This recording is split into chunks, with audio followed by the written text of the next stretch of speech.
Дипломат ажилтан би албан үүргээ гүйцэтгэхдээ төрийн болон дипломат албаны үйл ажиллагаанд улсын үндсэн хууль, бус хуулийг чанар захин дээдлэнэ. Ард түмэн олон нийтэд хүртээмжтэй хил тод шуурхай ажиллах зарчмыг баримтлана. Төрийн болон дипломат албаны эрх ашигыг нэн тэргуунд тавина. Ашиг сонирхлын зөрчлөөс ангид байна.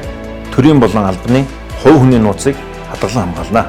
Монгол улсын дипломат алба иргэдэд хүргэж байгаа үйлчлэгээ авилгаас ангид нээлттэй, ил тод байлгах зорилтыг дэвшүүлэн ажиллаж байна. Хариуцлагатай нийгмийг зохицлооход дипломат хүн бүрийн үүрэг оролцоо чухал юм.